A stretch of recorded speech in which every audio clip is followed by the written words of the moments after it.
a lot of us as like founders of agencies, we're typically very similar in a lot of ways, right?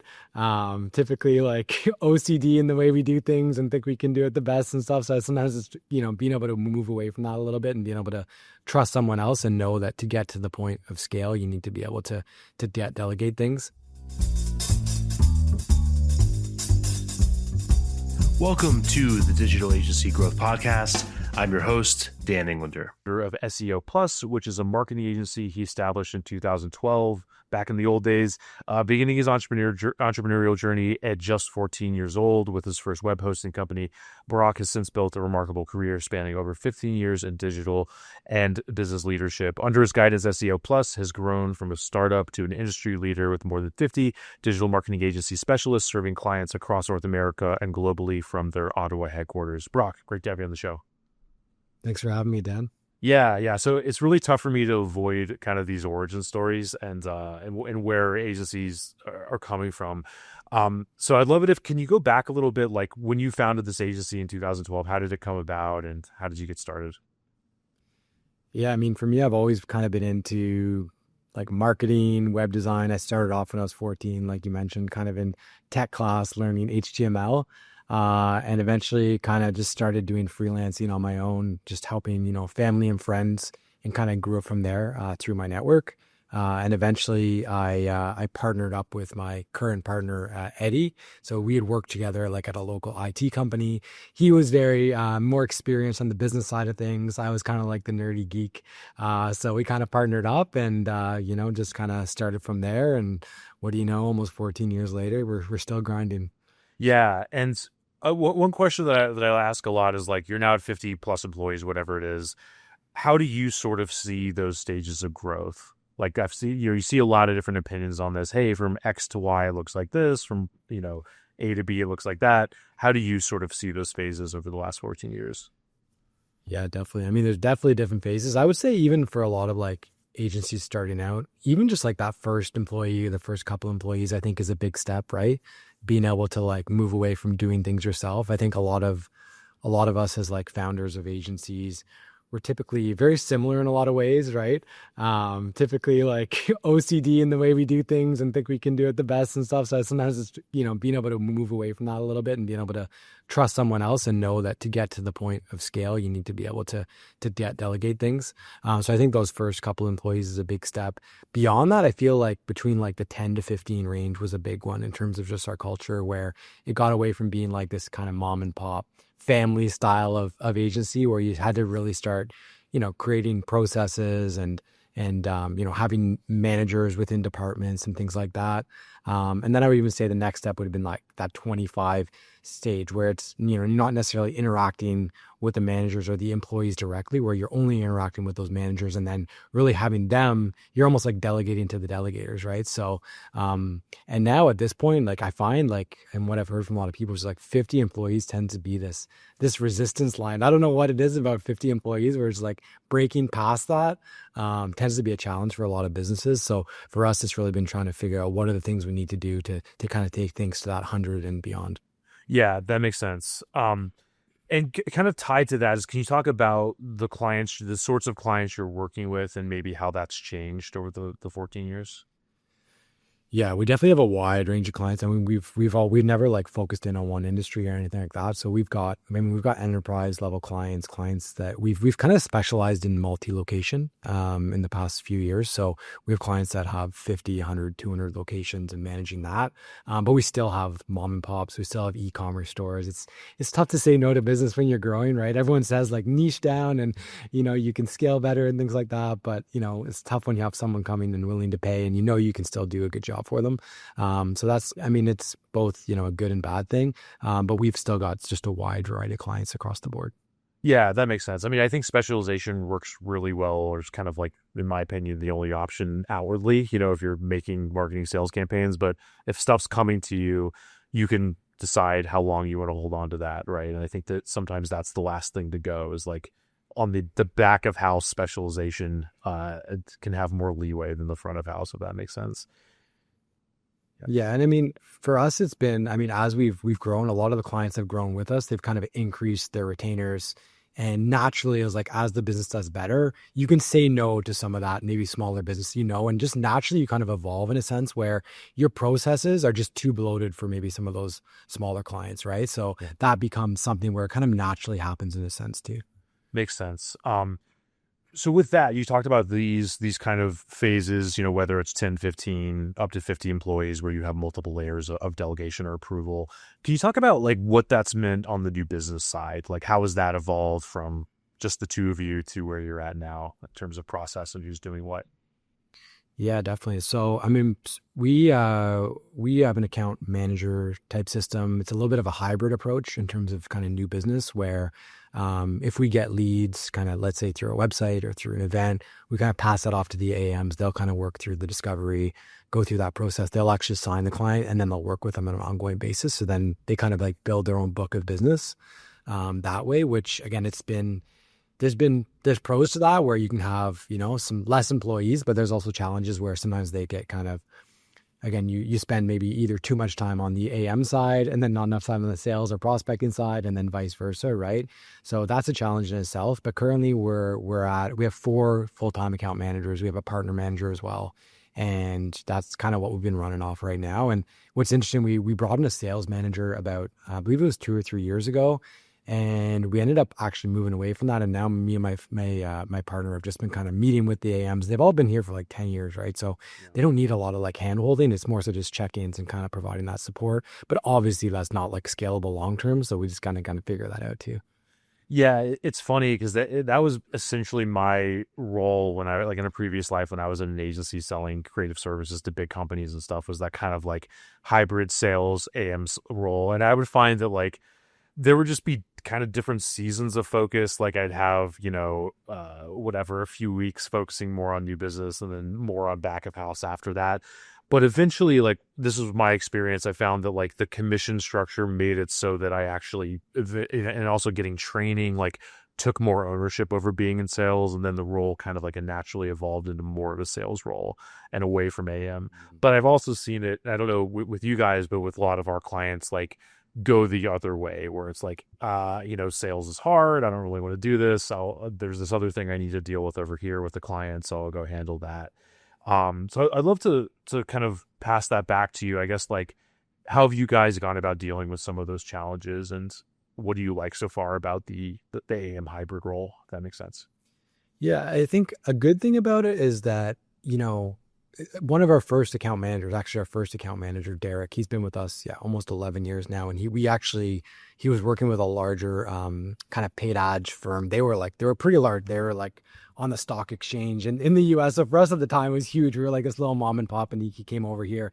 And one of the reasons he came over was because they had changed their structure where they were hybrid and they moved it to a sales account manager role. So he would go through all this thing of like meeting someone, signing them, and like passing it off. And he wanted to be able to manage that relationship long term, right? He wanted to work with them and he wanted to see the results. And part of it too is where I think people were sometimes over promising to a certain point, right? Where they're like doing everything to get the sale and then pass it off to someone else and they got to deliver on these promises. So that was part of the reason like he came over initially. And again, like I said, like there's really, really pros to cons in each. But there's also challenges where, for example, let's say one of those AM signs, let's say like for us, like a $40,000 or $50,000 web project. Sometimes there's challenges, they pass it off to the team and maybe they're not as involved as they maybe should be from the production team's perspective, right? So then you get a little bit of, pushback there on certain things, right? So it's a challenge on both sides, really, yeah. For sure. And it sounds like with this particular option, there's a lot more opportunity when it comes to like farming new business and, getting more business from existing clients and so on. Can you talk about that a little bit? Like, what have you found to work really well? Are there any like consistent practices your AMs are doing to win new business from existing clients? Yeah, we're not aggressive on upsells. We've always been very much like if results are good, we'll we know there's ROI there and we'll try to pitch, other things. So we tend to start smaller with our clients. So typically what we want to do, like we're an SEO agency, well known for those things. But a lot of times what we like to do is start kind of on ads. We know we can generate business and then they can kind of reinvest those dollars. So that's typically been our approach. And, a lot of it is just building the relationship with those customers and building that trust and knowing that if you get those kind of early wins, we can kind of build off that.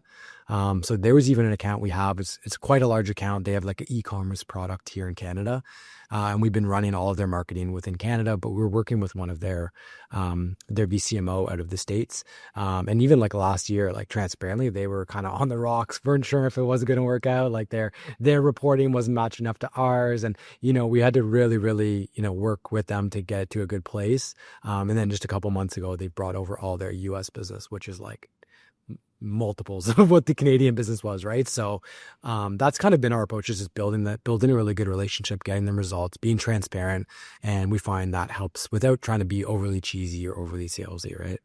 Yeah, that makes sense. And I guess from what like how does that compare to the standard model, or like what are your clients telling you?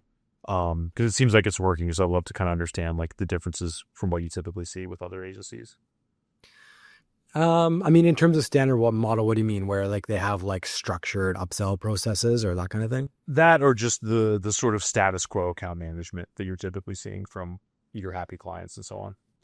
Yeah, I mean, a lot of times you really got to know where the client's at, because I think there's some clients who are, for example, we have like one of them is my dentist. He's been my dentist since I was a kid, and he's very much like, I just need someone to update my website. I'm not trying to grow. I'm retiring in a few years. Okay, with that client, just make sure you take care of him when he sends something in. You don't need to, hit a home run or do anything crazy, right? Don't try and upsell him. But there are clients where at the end of the day, if the account isn't growing, you're probably not doing your job, right? Because at the end of the day, if they're getting the good results, their business is growing, the account should be growing. So that's almost a red flag in a sense, where if the account hasn't grown in a year or 2 years, then, for me, that's a risk where either we're not doing our job or something's just not adding up, right? So I think that's something to think about as well. For sure. And I think a lot of our clients that are kind of like actively looking to nurture more business within an existing account, there's a lot of maybe fear or worry about asking for introductions like deeper into the account.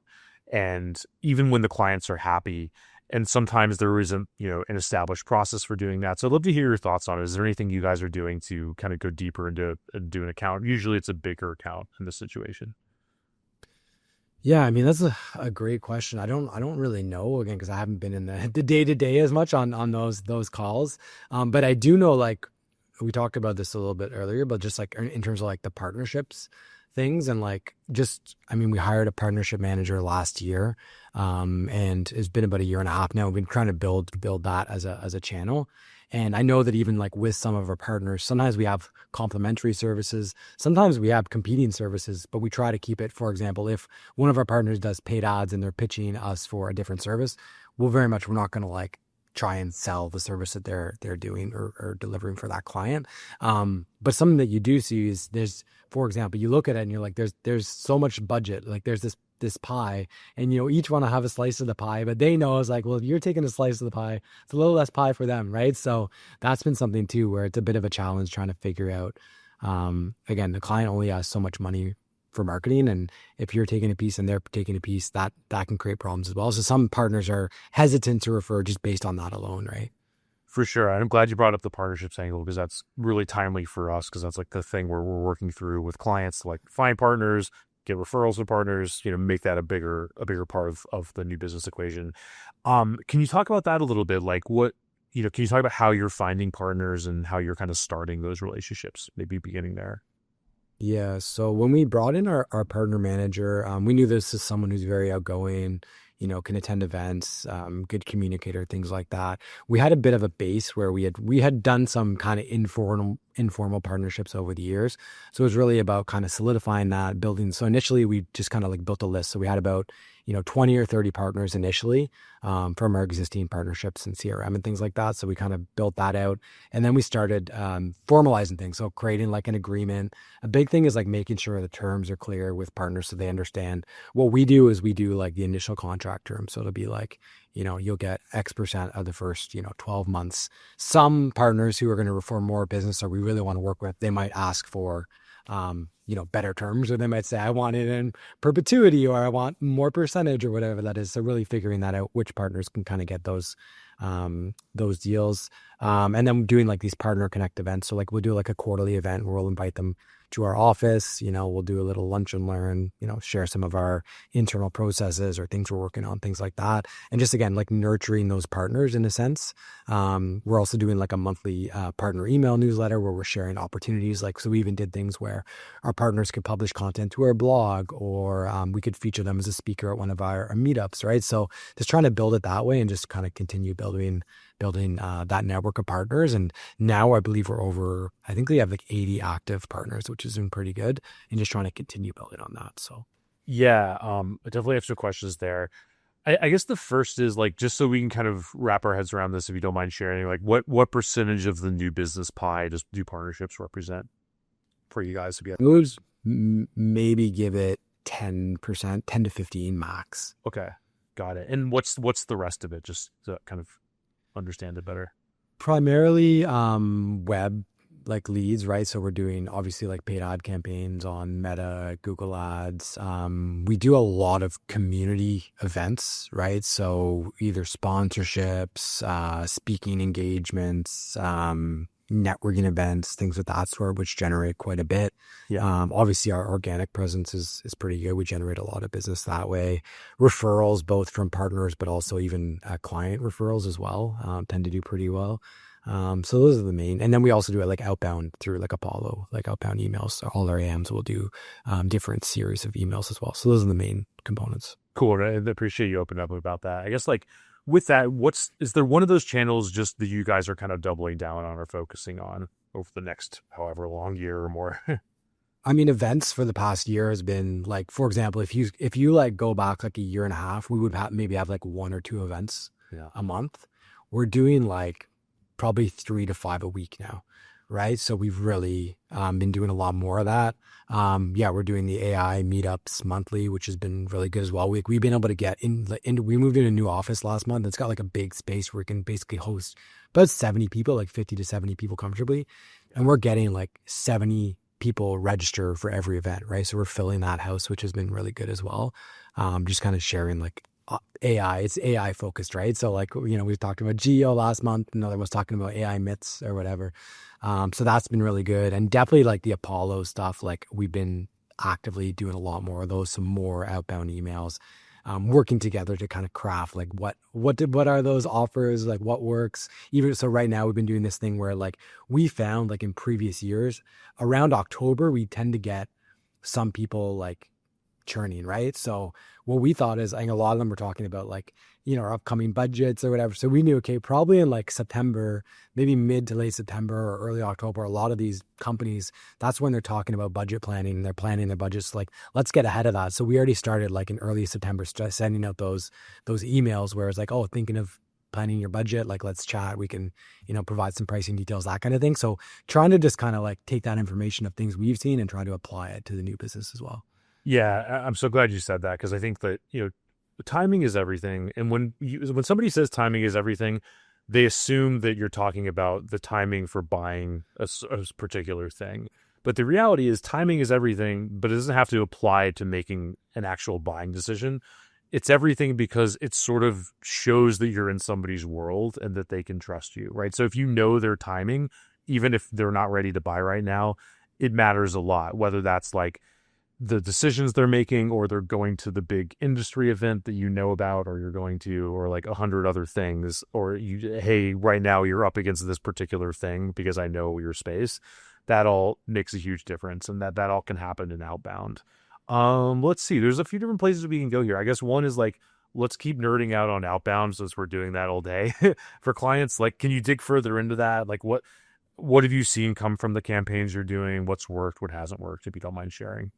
Yeah, definitely. So yeah, that's something we're just trialing out. No results yet from that. Excited to see that. Coffee chats, like local coffee chats. So we actually had a new AM to start with us in the spring. And obviously she had a lot more capacity. So she's been, trying a few different things, but the local coffee chats is just basically messaging like local businesses in the area and just trying to meet up for a quick coffee for them. And like that had much better results. Where people were much more, again, didn't feel like you're trying to sell them some or sell them an audit or a report, right? It was much more just human, right? So that one actually worked pretty well. Then obviously, like everyone, sending up the relevant case studies. I think those tend to get, good results in certain areas. I find like in legal, like it tends to get lawyers' attention for whatever reason. They like see when they see a competitor and some results, they tend to, open up and offer the conversation. And then, we've been pushing, obviously, working on the generative engine optimization. We launched that service in the spring as well. So we've been kind of pushing that as well, basically offering like a free brand audit just to see how they're performing on ChatGPT, Gemini, Claude, Perplexity. So that's something we've been getting some good kind of responses from that, because it's a little bit different than your standard like SEO audit stuff, right? Like I think people are tired of that by now. For sure. That makes sense. I kind of want to circle back to the partnerships angle, because you mentioned, it's a big enough deal where it sounds like you have a full-time position kind of devoted to it.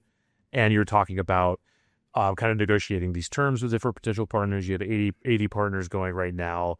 What have you sort of found to work there? And to give some context, I think that a lot of our clients have run into partnerships where different people want different things. Like some are really incentivized by the commission. Others are just want to help their clients and might not want the commission because it's sort of like provide some bias. Others, might want something else. So can you talk about that a little bit and how you've sort of structured these arrangements? Yeah, we've found the exact same thing. Again, there's certain clients where they can't take a commission because maybe they're in financial industry, or they don't want to. Yeah, same thing. They don't want to be perceived as referring just for the commission. So, we can offer that discount directly to the client. And part of it too, like when we initially started working with the partnership manager, and part of it was we knew he's going to have to do some outbound to kind of find partners and things like that. And I always just said, like, let's just be extremely transparent about, at the end of the day, it really is they're providing a referral and we're providing them compensation.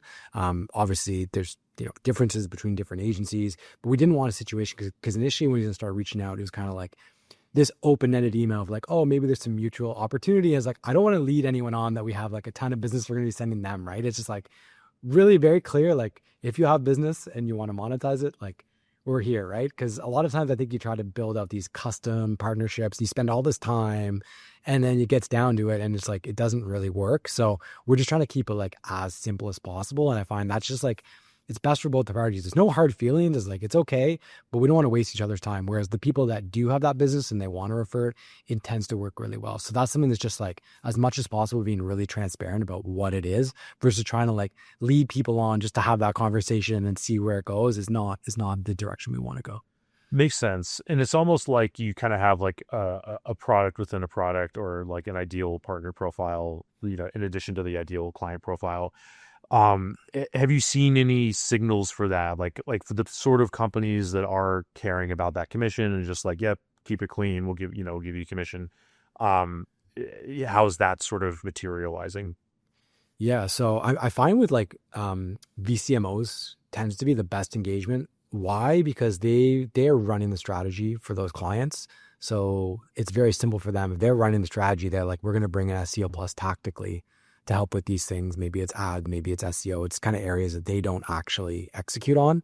So that helps. And for us, having that like strategic guidance, we know tend to get better results as well. So that's something that's worked. And even recently, so we actually, one of our partners, we started working with them on this basis, and he was sending us a ton of business, basically like every client, because he was trying to stay boutique, right? He only wanted to have a few employees. He didn't want to go hire web designers and SEOs, all these kinds of things. So he was just referring us everything, and really was good. Like he was making good money. We were making good money. Everything was great. And we actually ended up acquiring his business. So we actually closed that last month. So, and that's something I'd always heard, like, is a lot of times like acquisitions start as partnerships, and it just kind of like naturally is like the next step. And that's exactly what ended up happening. So that kind of reinforces, I guess, that kind of that VCMO or smaller boutique agency kind of referring that business can really work out well. Yeah, that makes sense. Sorry, I should probably know this jargon, but VCMO, is that kind of like a fractional CMO or? Yeah, exactly. Fractional. It's like we call it virtual, but yeah, Virtual, exactly. got it. Fractional. Same ideas. Yeah, and that's a great angle, and I haven't thought about that enough, because there's lots of these fractional CMOs for like anything that an agency consultancy does. There is that like more and more. There's that fractional version of it. It's like, are you talking to these people? Because there's a lot of leverage there. No, that's all great stuff. And I think tied to this, so it sounds like you have the hybrid account management approach. You have these events that are working. You have organic. You have partnerships. I guess with that, like, what did it take for you, or maybe it was your partner, to get out of that sales seat, and how did that happen, or when did it happen? Yeah, that's a great question. I'm trying to remember the last time I was involved in sales. It was probably at least, I'm gonna say like 7 or 8 years ago. And part of it was just like delegating. Every time a lead came in, a lot of times they want to talk to Brock. It was, maybe initially it would be like I would get the message and I would hop on a call with them with the AM and kind of pass it off. Now it's come to the point where if I get one, I just loop them in. I loop the account manager in right away, CC, and I'll let you guys take it from here.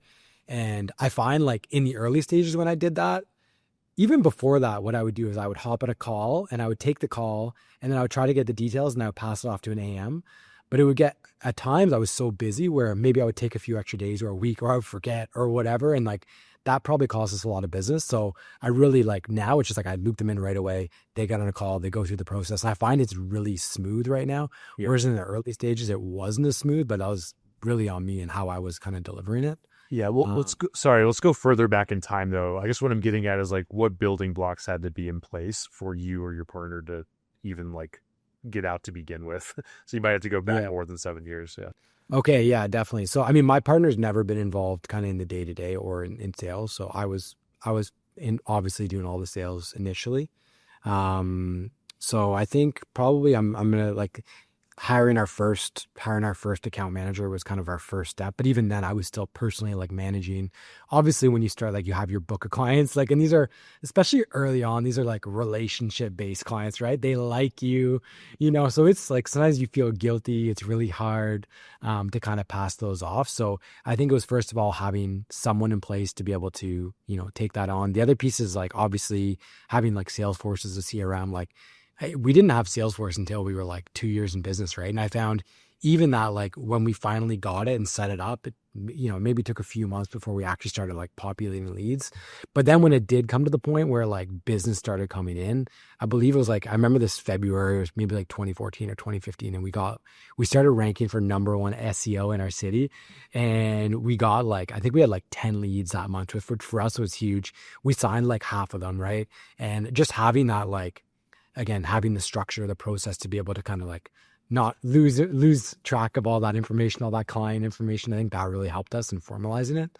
So obviously having the CRM, having those tools, and then having the team to kind of like delegate those pieces, like those were the kind of first pieces. And then obviously from there, it was like, okay, trying to pass off. Okay, then we brought another account manager, pass off a little bit, where more and more I was just trying to get like less involved in the day to day. That makes sense. And it's cool that, you guys are basically practicing what you were preaching. So you had the SEO firepower to like start getting the leads in, and then, a system for not losing them and like not losing the fish, which you taught them, which is great. So that all makes a lot of sense. I guess kind of like maybe we can go back to the events angle since that's working really well. And I think maybe people hearing this are like, that seems like a lot of work. And so on. And also, like, does that keep you kind of stuck locally? If they're in-person events, I guess there's pros and cons to that. So to bring this to a question, for that agency that's maybe has some resources or the bandwidth, it's thinking about using events, like their own events as an angle, what would you say to them? Like, what do you wish you knew before you kind of got into using that channel? Yeah, I mean, events has always been an important thing for us, even from the early days. So, like, one of the first books I read when starting the business was Jeffrey Gitomer's Little Red Book Selling, and it was all about like becoming the trusted expert and kind of speaking about whatever you specialize in, right? So for me, it was about speaking about SEO at like local events and things like that, and even just going to local networking, business chamber events, things like that. And again, you got to kind of start small and build it up. And for us, like from then till now, it's just been like gradually doing like larger events. It's like you start as small ones, maybe 10 or 15 people. And for me, I was like always like really nervous to speak. You know what I mean? I was a little bit on the more shy side. Whereas now I'll go into groups of like hundreds of people and it's like, it's no problem. So you can kind of build up those skills. And a lot of it is just building up the brand of the company, right? So that brand awareness and people understanding like who we are across the board, right? Even if they don't even necessarily know what we do, they're just a little bit of awareness, which can help if like somebody's asking about us, or again, just a little bit of awareness, which helps. And we've kind of seen that even like, for example, when we did the acquisition, like I think there was a lot of like good reception across the city. But like you said, is like one of the challenges there, if you're doing all these like local events, like how does that get you more clients outside of your city? Which obviously, like for us, I mean, we're in a relatively large city, but we're not for example, like we're in Canada, so like Toronto is probably quadruple the population. Obviously in the States, you got 10 times the population, right? So like if you really want those big clients, like that's where you have to be, right? So I find it's good for just like a good base, because like local clients tend to be the easiest to sell, to work with and stuff like that. And then obviously we have different initiatives where we'll do an event within Toronto, for example, or within a different city to try to get more clients that way. Because we find like when we're able to like sit with the clients, actually like talk with them and build a relationship, it tends to work better versus like just sending them an email and hoping for the best. It works, but I find there's not that, I don't know, there's like this foundation where you tend to be able to work through things a little bit better when you have that kind of baseline relationship. So that's just from my experience. Yeah, and it builds trust more, even if you end up never seeing that client, despite them being local. So there's something about that that's almost like an old habits die hard sort of thing. So that makes sense. I think kind of getting towards the end of our interview, I'd love to learn, like, obviously we ended up doing this kind of de facto AI corner in every single episode. So I'd love to get into that with you. Like, what is that looking like from an SEO perspective? And then how is that kind of filtering into your thought leadership these days? Yeah, I mean, around just AI in general or internally using it or what? Yeah. Or the changes you're making to the agency, and, the fact that organic search is becoming less of a thing as AI becomes ubiquitous. Yeah, that's been the craziest thing, like over the past 6 months, is this like you're seeing the drops in clicks to websites, specifically from Google. Like I think AI overviews has changed things dramatically, where people are still getting a lot of impressions, they're still getting visibility, but not necessarily translating to clicks. So we kind of launched, obviously, Generative Engine Optimization in the spring, which is basically where businesses can kind of try to see how they're performing across the different AI tools. So like ChatGPT, Perplexity, Claude, Gemini, that kind of thing. So just understanding when somebody searches my business, what's showing up and am I showing up, but also for my products and services. Because really, like I would say, like in the spring, that's when we started to have clients saying, oh, I was talking to this lead and they said they found me on ChatGPT. Really, which was like the first time we started hearing that, which was really cool. And the clients get really, really excited by it. Like they get hyped, right? So it kind of clicked for us. It's like, okay, if this SEO is kind of declining, this is kind of, I think, at the infancy of this kind of next stage. How do we kind of adopt this, right? So we just like, hey, we got to get in this. And it's even industry, like in the industry right now, I find like there's kind of like this infighting where like the like really well-known SEOs are getting really like upset by people talking about geo. They're like, SEO is GEO, right? So, but it's a lot of times to clients, like, they're like, well, I think SEO is dead, like everyone's been saying for years, right? So that's kind of an interesting thing.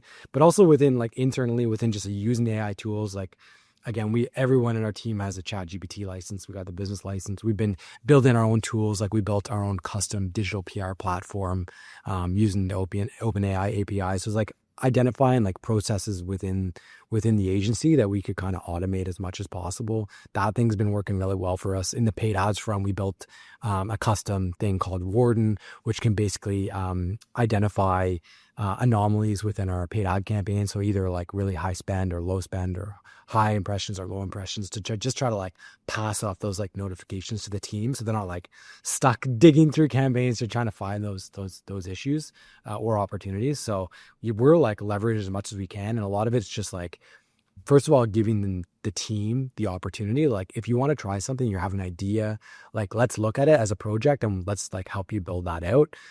So like a little bit of a playground to like try out these different things and the support. And we're doing like a lot of workshops internally, right? So like if we have people who have done something cool, like share that with the team, maybe it'll give us some ideas. Having those managers kind of provide that opportunity again to kind of play around and build. And again, there's a lot of stuff on the go, but I think the more we do that, that's how it's going to help us kind of take things to the next level. Yeah, one dynamic that I think is kind of interesting is like for years, there would always be this agency model where the agency would try to build a software product alongside the service. And then like there's a few success stories, but usually it would just become this giant like money pit and this distraction. But now I feel like that's changing a little bit, because there's so many changes that have to happen in the face of AI, and AI is also making that development way cheaper and easier than it used to be. So it's becoming a little bit more messy, and I think it like makes more sense in a lot of ways. Let me pause there. How do you feel about that though? Yeah, I mean, I think it's the same thing as, I think it was cost prohibitive a lot before, where if you dump hundreds of thousands of dollars to kind of build this thing, and then am I a service company? Am I a products company? Right. And like, for example, like with what we're building, it's not something we're trying to sell. It's almost just like something we're building internally to try to deliver that work better. So for example, with Pitch Plus, which is basically like we do digital PR, which is basically where a client will hire you to find them opportunities in like articles and publications and things like that, right? Everyone's used Harrow and whatnot, these different platforms to kind of find these opportunities. So basically we had is feed into a dashboard, and then basically it has a list of all our clients, so it can actually match up those opportunities to our clients. So when the digital PR specialist comes in, they already have these pitches already kind of built out, and then all I have to do is like modify it, send it to the client from the platform, automates the reporting. So basically it took things that took us like, let's say 100 hours a month to do these things, is cut it down to hours, right? So little things like that where we can actually, now we know we can spend that time to do more strategic initiatives or do more pitches versus spending time on like things that there's not much of a return on, right? Where it's very manual, repetitive. So that's things like that is how we're trying to kind of leverage it. Yeah, that's cool. It's one of those like don't start the business until you're asked to start the business kind of thing. So it's like a good way to justify building that. One thing you kind of mentioned that's interesting is like there's this infighting between GO and SEO. I don't really have a dog in the fight, but I could sort of foresee this thing coming down the road where SEO is branding wise associated with like a thing of the past or whatever. And I don't know if that's going to happen today or tomorrow or a few years from now, but I'd love to hear your thoughts on that. Like, do you see a situation where the agency would have to rebrand or call it something else? And how do you feel about that? Yeah, that's scary. That's like, it's depressing for me because I'm an SEO guy. And we even a couple years ago, we talked about like, are we going to need to rebrand, right? Like what does that look like? And obviously I think there's a few angles to that. One is, I think for us, we've been SEO plus from, day one, but it's always been plus other things. So like, but if SEO is dead, again, do people see that as like, oh, that's not a thing anymore? Like maybe we do have to rebrand. And I think we are so much more than that now. We really are full service. And sometimes it doesn't give us, whereas like earlier, I think a few years ago, like it would kind of give us that opportunity where people are like, oh, they're really strong in SEO. We need that. It would give us that in where then we could build that trust and build out from there.